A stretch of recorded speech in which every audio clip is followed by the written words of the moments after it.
It's usually around in the high 50s, low 60s, but there are some days when it's in 70s. So Yeah, no, so it's pretty, yeah, it's pretty nice at this time of year. I wasn't sure what the cutoff is there because I know North Carolina is a bit cooler. So yeah. North Carolina it can be about 10 degrees cooler. We're only about 30 minutes from the Georgia border, so we're very oh, far so you're south okay. and coastal, so that also makes us warmer. No problem. How's your morning been so far? Very busy, as All right, usual. busy. The usual. That's the answer everyone corporate America gives as default these days. Yep. So, let me ask you just to verify, Christine, your primary, can you please verify that you can see my screen and that that's your primary website that's up? Yes, that is. Okay. And I just have to ask, is, I do know about the Auberge Resort, the chain, but is the Palmetto Bluff, is this website managed by you individually, or how does that work as a company? Do you have, when it comes down to your digital management of your properties? Well, the Palmetto Bluff is a real estate property as well as we have the inn located here. So Crescent is our parent company, and they own the land and all of the buildings. Auberge is a management company that manages the inn and all of the amenities here. So our parent company, Crescent, has an IT resource person that manages our website, but then we also have a relationship with another vendor that handles all of our pay-per-click and our SEO. Okay. No problem. Yourself, I understand the pay-per-click SEO. When it comes down to using, what are you guys currently using for any kind of either web analytics or any kind of intelligence technology? All of that is provided to us through both our web manager and the company that provides our SEO and PPC. Okay, so it's the same company you're outsourcing for the marketing to handle the generation of pay-per-click SEO as well as basically look at the results? No, well, it is in combination with our own internal people who handle our website. They help us to look at the analyzation of that. No problem. Our SEO and pay-per-click, they provide us with information and results. And then together with our internal, we look at that and evaluate. Okay. Do you have your hands directly into that world? I guess, do you look through the reports or dashboard yourself, or is it all based off the report from another source? No, we look at those reports ourselves as well. No problem. Okay, well, that's all I need to know on our end. To introduce us, Oopgo, we're a website intelligence company, and what we're going to be showing you is basically a 10-minute capability overview of our analytics and visitor recreation technology, which is basically a tool that gives you further insight into what your website visitors are doing and into their pain points, and basically increases your ROI to be able to, in your case, probably get more check-ins and have a smoother customer experience. Okay. So as an introductory note there, you didn't mention, you happen to know what technology you guys actually use, if you use a Google Analytics or if you happen to know the actual tool? Google Analytics. Google Analytics, okay. So on that note, I mean, that's obviously the comparison to start with. The main difference with our technology is if someone comes to your website, you have Google Analytics, and let's say someone fills out information within your check-in field, they make different choices, then they go to a different page. All that's being stored is basically Google storing when someone goes from page to page and kind of giving you quantitative data saying this person went to this page at this time. The difference with our technology is we're storing about 1,000 times as much information, and practical use, when I say 1,000 times as much, is you get to take a deeper look into all of the individual processes. If someone gets stuck for 5 seconds with their mouse on the top right of your screen, we're able to record that and search for everyone else who's in the same circumstance. Someone types specific data within the check-in field and loses their way, we're able to get their typing speed, how many deletes they clicked, and of course, common sense there, look at the other ways that you can improve those processes to help, to basically just make it a smoother experience. Okay. So aside from the storage, the more relevant aspect, the other side of the coin is because we're storing every detail of what happens on your website, we're able to replay that information to any company where they can click play on any website visitor and see what that customer actually did on their site. So what you're seeing here would be your company's view of any visitor on your site. Okay. Does that make sense, Christine? It does. Okay. So the practical use, once again, there is not just to give you thousands of videos without any meaning behind them. It's all integrated with your analytics. It can be integrated with your internal data to be able to see specific videos on particular client check-ins, particular videos. If you wanted to look at someone's experience, if they had a complaint, you would be able to search for that and reference it and get much better insight into what they actually did aside from just looking at a number. Okay. The other side of that coin as well that's usually pretty relevant to most companies these days is when we talk about we're accurately displaying this regardless of the device that they're entering from. So what I'm showing here is just an example for mobile because I'm sure on your guys' end too, you know, these days no one's really figured out the perfect way to deal with mobile, and the value and the way to treat someone who comes from mobile is not going to be the same as a traditional computer. So what you're going to be seeing here is just an example of the depth. What you're going to be seeing is if someone entered your site and they're using their fingers to interact on your website, that's what's being relayed on the mobile device. So. Okay.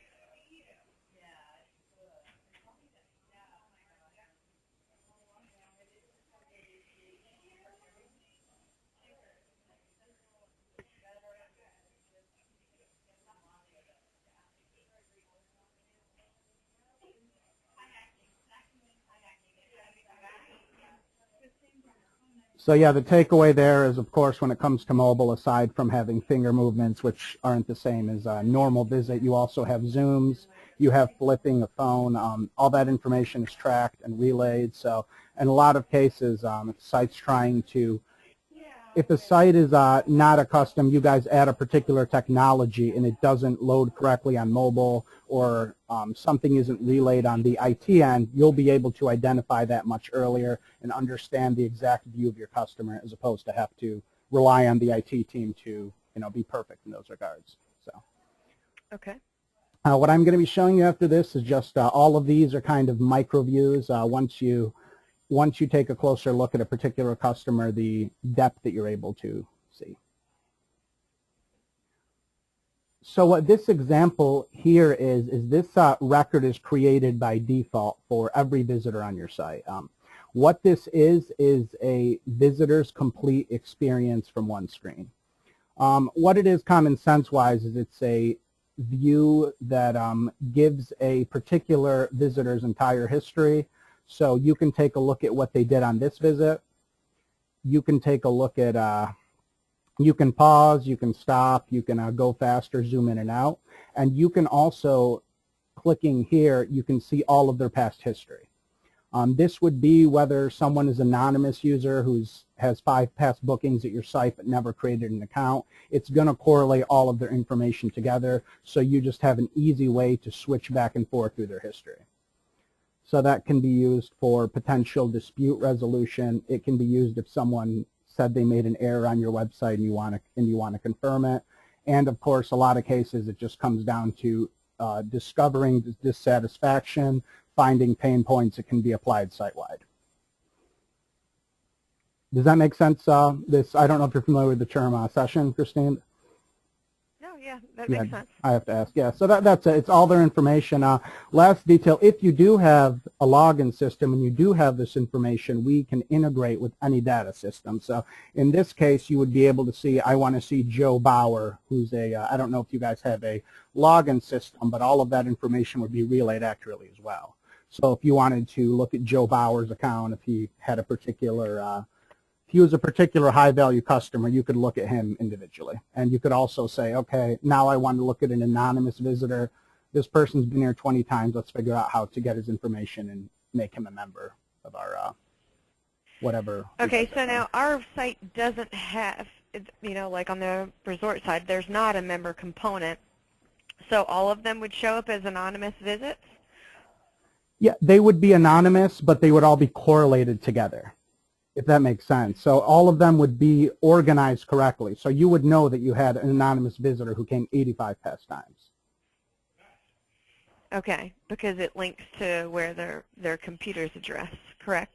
Yeah, it can either computer address, or we can do it a couple different ways, by a cookie or by a device. But yeah, that's the long story short of it. So, and actually, if you guys don't have a membership system, all we need to kind of label someone is, if you wanted to create a label, let's say that if someone writes their name in I haven't went through your checkout process, but let's say within your, obviously I'm going to be entering in my name at some point.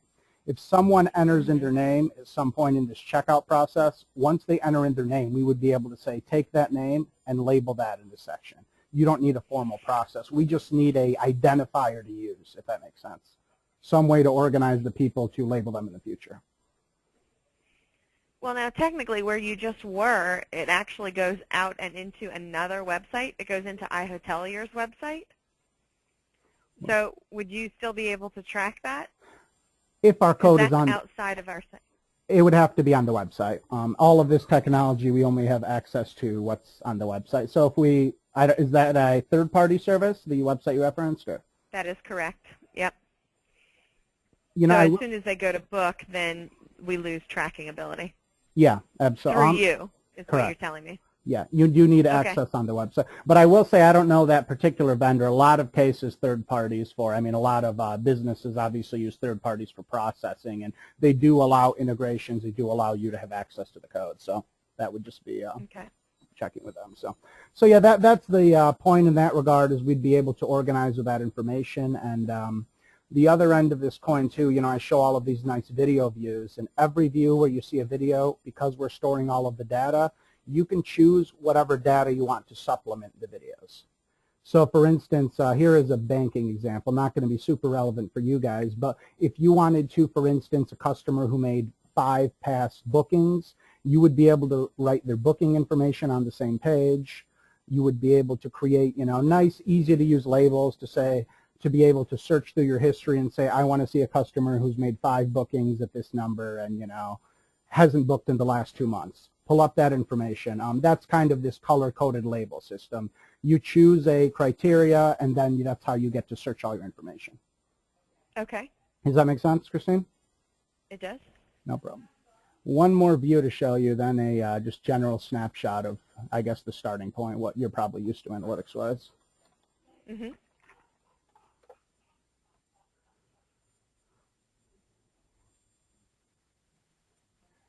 So this last view I'm going to show you here, this is proprietary technology from our company. This is the capability to engage and monitor your live traffic. So if you had 5 people actively on your website, this view would be showing all of the live traffic individually. These are different visitors. And you would also be able to take a live look at any particular segment, such as if you said, I want to only look at live for people who came from Canada. Then when someone comes from Canada, they would pop up on this dashboard. The practical use here is either just if you're servicing someone, let's say over the phone, you would be able to see what they're actually doing to help them from a customer servicing perspective or close them from a sales perspective. When I say sales perspective, the use there would be if someone is mentioning a particular concern. Let's say you're talking about rates and you see they happen to be looking at quality assurance, something along those lines on the website. You would be able to pick up their nonverbal cues from what's happening and adjust accordingly. Okay.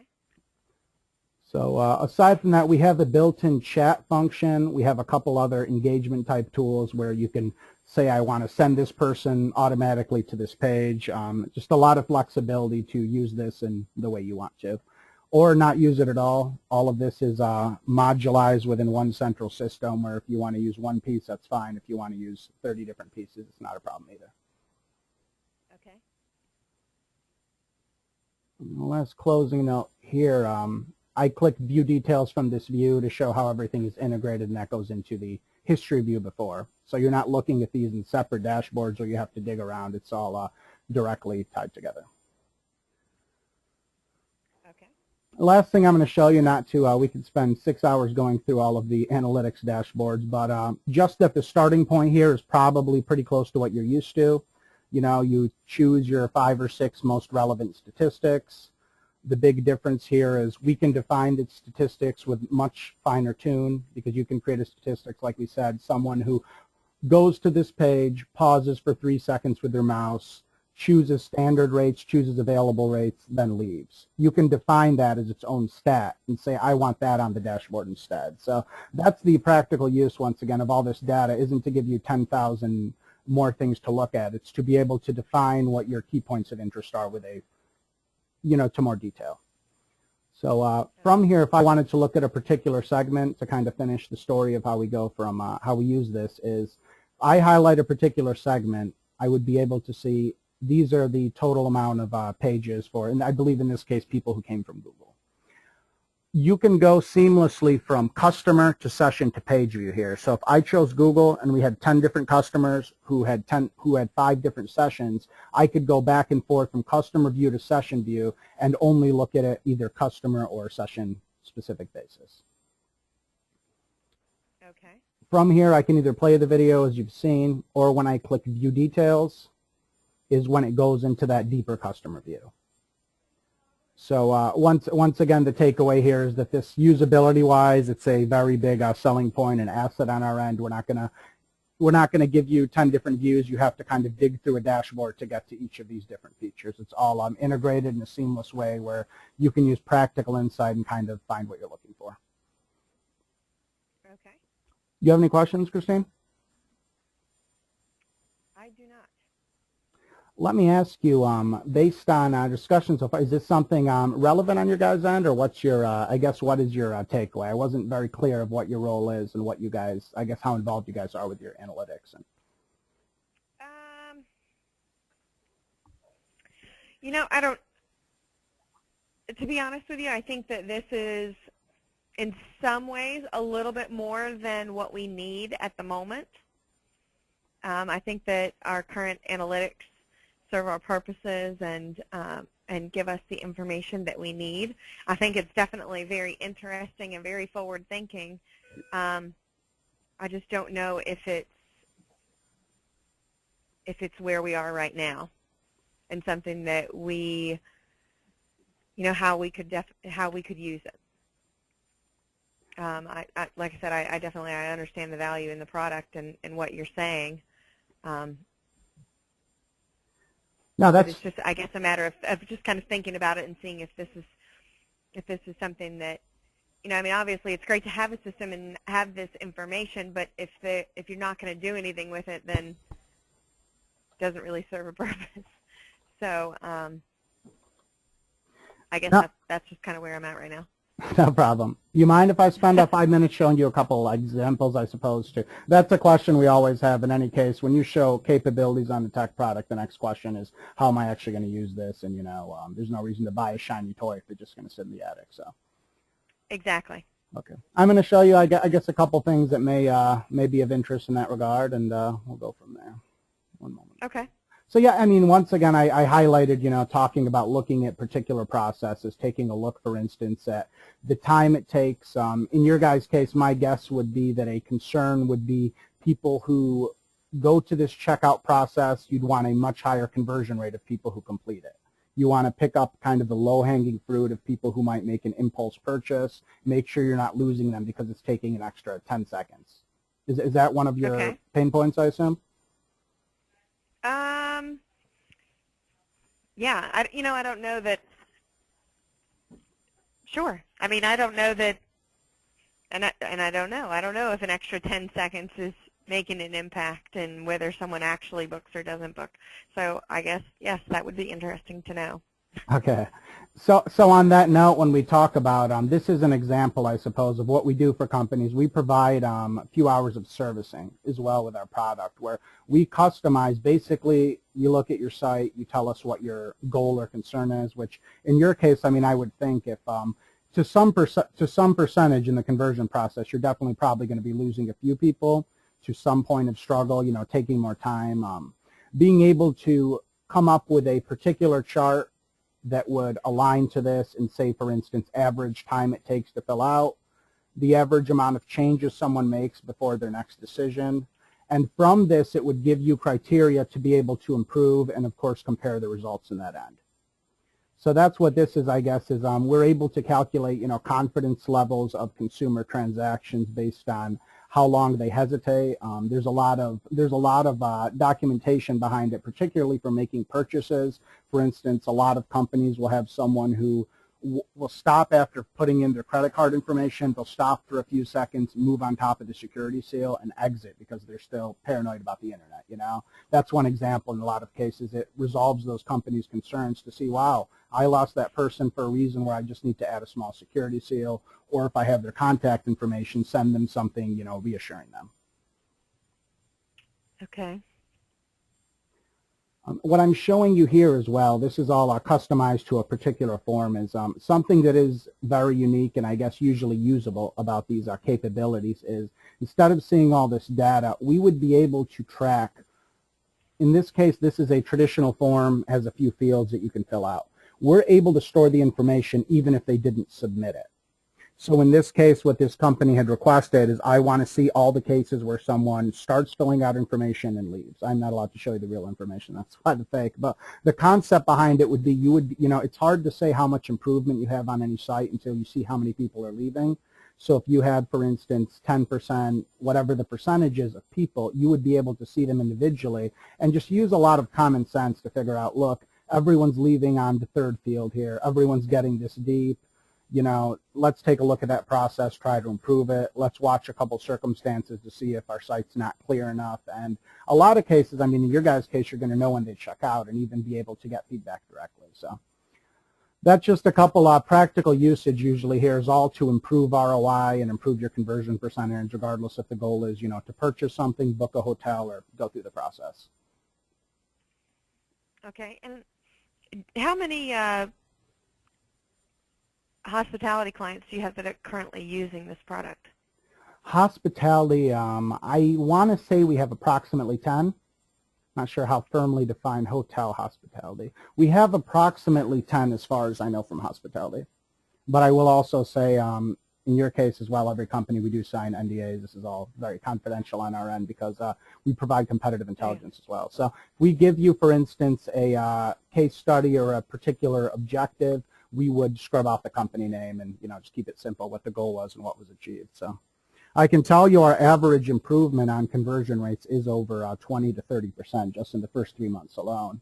These things do have pretty significant, any time you have an impulse purchase and most checkout processes, we have quite a few flight type companies when someone books flights, which I feel like off the top of my head, it's a similar scenario where there's a lot of, calendar going on. There's people clicking around, taking a look at how it's set up. And there's always a lot more confusion than you would think, when you have a 70-year-old customer who's on a moving computer and trying to figure things out from his mobile phone and then just kind of moves away. So that's kind of the pain points we would usually resolve on that end. Yeah, and, unfortunately for us, like when it comes to things like that, there's not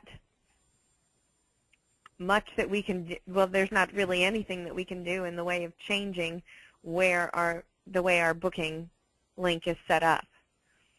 And that's an outside company, and that's the service that they provide. If you tell me that there's a problem within that, there's nothing I can do to change it because it's not my website. No, it's a standard form that thousands of other businesses in hospitality use. No, I understand completely. Yeah, so in your case, once again, the more practical example would be getting to that form. Because people go from this view, the site I'm on right now, once someone clicks continue this reservation, that's when they go to the next page, right? Mm-hmm.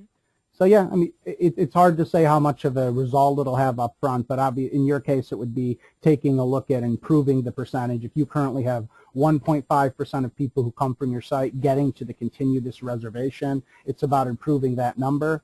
And as far as I know, you guys are a higher-end hotel. It's hard to know how much of a effect on the bottom line that'll have. But in a lot of cases, depending on how common sense the error or problem or confusion is, it is, pretty significant. So. Okay. I mean, I think I have a really good understanding of your product. I don't know that that's something that's going to be of interest for us right now, but it's definitely something we'll talk a little bit more about internally, and I'll reach out to you and let you know. But like I said, I'm not sold on that this is the right product for us right now.